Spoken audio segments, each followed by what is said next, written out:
Guarantee ಯೋಜನೆಯಿಂದ ನಿಜವಾದ ಫಲಾನುಭವಿಗಳಿಗೆ ಲಾಭ ಆಗ್ಬಿಟ್ರೆ ಸರ್ಕಾರದ ಹಣಕಾಸಿನ ಮೇಲಿನ ಒತ್ತಡ ಕೂಡ ಕಡಿಮೆ ಆಗುತ್ತೆ. ಸಾಮಾಜಿಕ ನ್ಯಾಯ ಕಾಪಾಡಿಕೊಳ್ಳುವುದು ಕೈ ಸರ್ಕಾರದ ನಿಗಾ ಅನ್ನೋದು, ಅಭಿವೃದ್ಧಿಗೆ ಹೆಚ್ಚಿನ ಹಣ ಲಭ್ಯ ನೀಡುವುದು ಕೈ ನಾಯಕರ ಆದ್ಯತೆ ಆಗುತ್ತೆ. ಅನೇಕ ಕುಟುಂಬಗಳಿಗೆ ಗ್ಯಾರಂಟಿ ದಿನನಿತ್ಯದ ಜೀವನದ ಭಾಗ ಆಗ್ಬಿಟ್ಟಿದೆ. ಉಚಿತ ಬಸ್ ಪ್ರಯಾಣದಿಂದ ಮಹಿಳೆಯರಿಗೆ ಉದ್ಯೋಗ ಮತ್ತು ಶಿಕ್ಷಣದ ಅವಕಾಶಗಳು ಹೆಚ್ಚಾಗ್ತಿವೆ ನಿಜ. ಉಚಿತ ವಿದ್ಯುತ್ ಮತ್ತು ಪಡಿತರ ಯೋಜನೆಗಳಿಂದ ಕುಟುಂಬಗಳ ಆರ್ಥಿಕ ಹೊರೆ ಕಡಿಮೆ ಆಗ್ತಾ ಇದೆ. ಸಾಮಾಜಿಕ ಕಲ್ಯಾಣ ಮತ್ತು ಆರ್ಥಿಕ ಸ್ಥಿರತೆಯ ನಡುವೆ ಸಮತೋಲನಕ್ಕೆ ಆದ್ಯತೆಯನ್ನ ನೀಡಬೇಕು.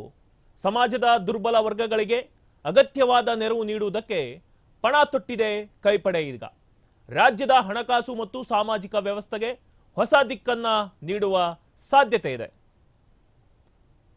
ಇದೀಗ ಪಂಚ ಗ್ಯಾರಂಟಿ ಯೋಜನೆಗಳು ಅನುಷ್ಠಾನಕ್ಕೆ ಬಂದಿವೆ. ಬಟ್ ಆರೋಪ ಏನು ಕೇಳಿ ಬರ್ತಾ ಇದೆ, ಸಾರ್ವಜನಿಕ ವಲಯದಲ್ಲಿ ಅಭಿವೃದ್ಧಿಗೆ ಹಣ ಆಗ್ತಾ ಇಲ್ಲ, ಬೇರೆ ಯೋಜನೆಗಳು ಯಾವ ಆಗ್ತಾ ಇಲ್ಲ ಅನ್ನೋದು ಬಂದಿದೆ.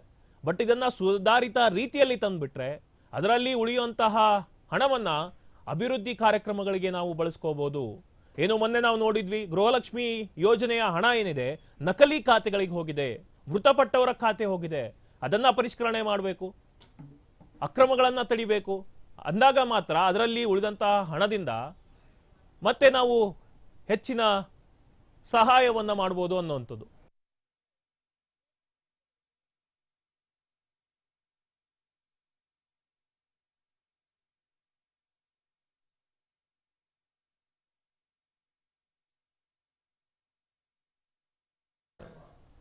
ಈಗ ಗ್ಯಾರಂಟಿ ಯೋಜನೆಯ ಪರ ಜನ ಏನಂತಾರೆ ಅನ್ನೋರ ಬಗ್ಗೆ ನೋಡ್ಕೊಂಡು ಬರೋಣ ಬನ್ನಿ.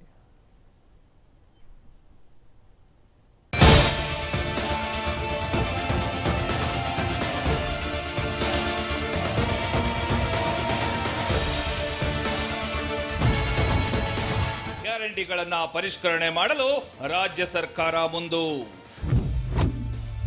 ನಿಜವಾದ ಫಲಾನುಭವಿಗಳಿಗೆ ಗ್ಯಾರಂಟಿ ನೀಡಿ ಎಂದ ಜನರು. ಸುಧಾರಿತ ಗ್ಯಾರಂಟಿಗಳತ್ತ ರಾಜ್ಯದ ಜನತೆ ಒಲವು.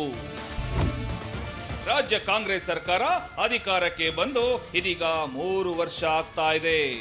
ಅಧಿಕಾರಕ್ಕೆ ಬರೋ ಮುನ್ನ ರಾಜ್ಯ ಸರ್ಕಾರ ಪಂಚ ಗ್ಯಾರಂಟಿಗಳನ್ನ ಘೋಷಣೆ ಮಾಡಿತ್ತು. ಅಧಿಕಾರಕ್ಕೆ ಬಂದ ಮೇಲೆ ಈ ಪಂಚ ಗ್ಯಾರಂಟಿಗಳನ್ನ ಅನುಷ್ಠಾನ ಮಾಡಿ ನೋಡಿದಂತೆ ನಡೆದಿದೆ ಈ ಸರ್ಕಾರ. ಗೃಹಲಕ್ಷ್ಮಿ, ಗೃಹಜ್ಯೋತಿ, ಅನ್ನಭಾಗ್ಯ, ಯುವ ನಿಧಿ, ಶಕ್ತಿ ಯೋಜನೆ ಹೀಗೆ 5 ಯೋಜನೆಗಳನ್ನ ಸಮರ್ಪಕವಾಗಿ ಜಾರಿ ಮಾಡಿ ಜನಮನ್ನಣೆ ಪಡೆದುಕೊಂಡಿದೆ ರಾಜ್ಯ ಸರ್ಕಾರ. ಆದ್ರೆ ಈ ಯೋಜನೆಗಳನ್ನ ಇದೀಗ ಮರುಪರಿಷ್ಕರಣೆ ಮಾಡಲು ಒಂದು ಕಡೆ ಮುಂದಾದ್ರೆ ಮತ್ತೊಂದು ಕಡೆ ಪರಿಷ್ಕರಣೆ ಮಾಡಲು ರಾಜ್ಯದ ಜನತೆ ಒಪ್ಪಿಗೆ ಸೂಚಿಸಿದ್ದಾರೆ. ಜೊತೆಗೆ ಇಡೀ ರಾಜ್ಯದಾದ್ಯಂತ 1,24,00,000ಕ್ಕೂ ಅಧಿಕ ಫಲಾನುಭವಿಗಳು ರಾಜ್ಯದಲ್ಲಿ ಇದ್ದಾರೆ. ಅನ್ನಭಾಗ್ಯ ಯೋಜನೆಗೆ 1,24,00,000 ಫಲಾನುಭವಿಗಳಿದ್ರೆ ಗೃಹಲಕ್ಷ್ಮಿ ಯೋಜನೆ ಅಡಿ 1,26,00,000 ಫಲಾನುಭವಿಗಳು ಇದ್ದಾರೆ. ಗೃಹಜ್ಯೋತಿ ಯೋಜನೆಗೆ ರಾಜ್ಯದಲ್ಲಿ 1.6 ಕೋಟಿ ಜನತೆ ಫಲಾನುಭವಿಗಳಿದ್ದಾರೆ. ಬೇರೆ ಸರ್ಕಾರ ಮಾಡ್ದಿರೋ ಕೆಲಸ ಇವ್ರು ಮಾಡೋರೆ, ಏನೋ ಇಲ್ದಿರ ಏನಾದರೂ ಕೊಡ್ತವ್ರೆ. ನಮ್ಮನೆಗೆ ಬರ್ತಾ ಇದೆ, ನಮ್ಮಮ್ಮ 2,000 ಬರ್ತಾ ಇದೆ, ನಮಗೆ ರೇಷನ್ ಎಕ್ಸ್ಟ್ರಾ ಬರ್ತಾ ಇದೆ, ನಮ್ಮಮ್ಮ free all over Karnataka travel. ನಮ್ಮಮ್ಮ ಮನೆ ಬಿಟ್ಟು ಹೋಗಿಲ್ದವರು ಈಗ ಮನೆ ಬಿಟ್ಟು ಶಿವಮೊಗ್ಗ ಹೋಗಿ ಎಲ್ಲ ದೇವಸ್ಥಾನ ತಿರ್ಗಾಡ್ಕೊಂಡು ಒಬ್ಬರೇ ಬರ್ತಾರೆ. ಯಾಕೆ? ಹಿಮ್ಮತ್ತು. ಕರ್ನಾಟಕ ಸರ್ಕಾರ ಇದೆ, ಎಲ್ಲಿದ್ರು ಯಾವ ಕೊನೆಗಿದ್ರು ಫ್ರೀ ಬಸ್ ಮನೆ ಎತ್ತಿದ್ರೆ ಮನೆಗೆ ಬಿಡ್ತಾರೆ. ಇಂಥ ಸರ್ಕಾರ ಯಾವ್ದು ಬಂದಿತ್ತು? ಯಾವ ಸರ್ಕಾರ ಕೊಡ್ತು? ಕೊಟ್ಟಿಲ್ಲ. ಈ ಸರ್ಕಾರ ಕೊಡ್ತು. ಯಾವ ಹೆಣ್ಣಿಗೆ 2,000? ಒಂದು ಹೆಣ್ಣಿದೆಯಾ ಕರ್ನಾಟಕಕ್ಕೆ? ಕೋಟಿ ಜನ ಇದೆ. ಸುಳ್ಳು ಯಾರೋ ಹೇಳೋಗಿದ್ದು. ನಮ್ಮ ಮನೇಲಿ ನಮ್ಮ ಅಮ್ಮಗೆ ಬರ್ತಾ ಇದೆ. ಅವ್ರ ಮನೆ ಎಷ್ಟು ಜನ ಇದೆ ಕುಡ್ಕೊಂಡ್ ಮನೆಯಲ್ಲಿ? ಎಲ್ಲ ಗ್ಯಾರಂಟಿ ಎಲ್ಲ ಕ್ಲಿಯರ್ ಮಾಡೋರು ಅವರು. ಗ್ಯಾರಂಟಿ ಯೋಜನೆಗಳನ್ನ ಪರಿಷ್ಕರಣೆ ಮಾಡಿ ಅರ್ಹ ಫಲಾನುಭವಿಗಳಿಗೆ ನೀಡಬೇಕು ಅಂತ ಸಾರ್ವಜನಿಕರ ವಾದವಾಗಿದೆ. ವಯೋವೃದ್ಧರಿಗೆ, ಅಂಗವಿಕಲರಿಗೆ ಹೀಗೆ ಉಪಯೋಗವಾಗುವಂತವರಿಗೆ ಮಾತ್ರ ಈ ಯೋಜನೆಗಳನ್ನ ನೀಡಬೇಕು ಅಂತ ಸಾರ್ವಜನಿಕರು ಹೇಳ್ತಾ ಇದ್ದಾರೆ. ಮತ್ತೊಂದು ಕಡೆ ಸುಧಾರಿತ ಗ್ಯಾರಂಟಿಗಳಿಗೆ ಜನರು ಹೆಚ್ಚು ಒಲವು ತೋರಿದ್ದಾರೆ. ರಾಜ್ಯ ಸರ್ಕಾರ ಪಂಚ ಗ್ಯಾರಂಟಿಗಳಿಗೆ ವಾರ್ಷಿಕವಾಗಿ 50 ರಿಂದ 52 ಸಾವಿರ ಕೋಟಿ ರೂಪಾಯಿ ಖರ್ಚು ಮಾಡುತ್ತಿದೆ. ಕೋಟ್ಯಾಂತರ ಜನರಿಗೆ ಬದುಕಿಗೆ ಇಷ್ಟು ಹಣ ಖರ್ಚು ಮಾಡಿದ್ರೆ ತಪ್ಪೇನಿಲ್ಲ ಅಂತ ಜನರು ಹೇಳ್ತಾ ಇದ್ದಾರೆ. ಈಗಾಗಲೇ ಈ ಯೋಜನೆಗಳಿಗೆ ಸಾಕಷ್ಟು ಜನರ ಬದುಕು ಸುಧಾರಣೆಯಾಗಿದೆ, ಮುಂದೆಯೂ ಕೂಡ ಆಗಬೇಕು ಅನ್ನೋದು ಹಲವರ ವಾದವಾಗಿದೆ. ರೇಷನ್ ಕಾರ್ಡಿಂದನೂ ಅನುಕೂಲ ಆಗ್ತಾ ಇದೆ, ಬಸ್ಸಿಂದನೂ ಅನುಕೂಲ ಆಗ್ತಾ ಇದೆ.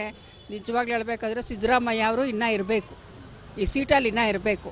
ಸರ್ಕಾರ ಚೆನ್ನಾಗಿ ನಡ್ಸ್ಕೊಂಡು ಬರ್ತಾ ಇದ್ದಾರೆ, ಹೆಣ್ಮಕ್ಳಿಗೆಲ್ಲ ಒಳ್ಳೇದು ಮಾಡ್ತಾ ಇದ್ದಾರೆ, ಎಲ್ಲದಕ್ಕೂ ಅನುಕೂಲ ಮಾಡಿಕೊಟ್ಟವ್ರು. ರಾಜ್ಯದ ಜನತೆ ಈಗಾಗಲೇ ಗ್ಯಾರಂಟಿಗಳ ಮಹತ್ವವನ್ನ ಅರ್ಥಕೊಂಡಿದ್ದಾರೆ. ಅಂದ್ರೆ ಪಂಚ ಗ್ಯಾರಂಟಿಗಳು ಮಧ್ಯಮ ವರ್ಗದ ಜನರ ಆರ್ಥಿಕ ನೆರವು ಹೆಚ್ಚಿಸುವಲ್ಲಿ ಪ್ರಮುಖ ಪಾತ್ರ ವಹಿಸಿದೆ. ಜೊತೆಗೆ ಗ್ರಾಮೀಣ ಭಾಗದ ಮಹಿಳೆಯರಿಗೆ ಆರ್ಥಿಕವಾಗಿ ಸದೃಢವಾಗಲು ಸಹಾಯವಾಗಿವೆ. ವಿಶೇಷವಾಗಿ ಗೃಹಲಕ್ಷ್ಮಿ ಯೋಜನೆ ಹಲವು ಉಪಯುಕ್ತ ಕೆಲಸಗಳಿಗೆ ಗ್ರಾಮೀಣ ಭಾಗದ ಮಹಿಳೆಯರಿಗೆ ಸಹಾಯ ಆಗಿದೆ. ಗ್ಯಾರಂಟಿಗಳನ್ನ ಪರಿಷ್ಕರಣೆ ಮಾಡೋದ್ರಿಂದ ರಾಜ್ಯ ಸರ್ಕಾರದ ಮೇಲೆ ಹೆಚ್ಚಿನ ಹಣಕಾಸಿನ ಒತ್ತಡ ಕಡಿಮೆ ಮಾಡುತ್ತೆ ಅಂತ ಸಾರ್ವಜನಿಕರ ವಾದವಾಗಿದೆ. ಜೊತೆಗೆ ಈ ರೀತಿ ಯೋಜನೆ ಪರಿಷ್ಕರಣೆ ಮಾಡಿದೆ ಆದಲ್ಲಿ ಇದರಿಂದ ಹಣ ಉಳಿತಾಯ ಆಗತ್ತೆ, ಅದರಿಂದ ರಾಜ್ಯದ ಅಭಿವೃದ್ಧಿ ಹಣ ಲಭ್ಯವಾಗಲಿದೆ. ಈ ಮೂಲಕ ಉಳಿತಾಯವಾದ ಹಣ ರಸ್ತೆ, ಆರೋಗ್ಯ, ಶಿಕ್ಷಣ, ಮೂಲಭೂತ ಸೌಕರ್ಯಕ್ಕೆ ಅನುಕೂಲ ಆಗಲಿದೆ ಅನ್ನೋದು ರಾಜ್ಯದ ಜನತೆಯ ವಾದವಾಗಿದೆ. ಒಟ್ಟಾರೆಯಾಗಿ ಗ್ಯಾರಂಟಿಯಿಂದ ರಾಜ್ಯ ಸರ್ಕಾರಕ್ಕೆ ಆರ್ಥಿಕ ಹೊರೆ ಆದರೆ ಮತ್ತೊಂದು ಕಡೆ ಆ ಆರ್ಥಿಕ ಹೊರೆ ಕಡಿಮೆ ಮಾಡಲು ರಾಜ್ಯದ ಜನತೆ ಇದೀಗ ಮುಂದೆ ಬಂದಿದ್ದಾರೆ. ಮುಂದಿನ ದಿನಗಳಲ್ಲಿ ಗ್ಯಾರಂಟಿಗಳನ್ನು ಪರಿಷ್ಕರಣೆ ಮಾಡಬೇಕು ಅಂತ ಜನತೆ ಸರ್ಕಾರಕ್ಕೆ ಸಲಹೆ ನೀಡಿದ್ದಾರೆ. Vinod M Kamatar, R Max Kannada, Bengaluru.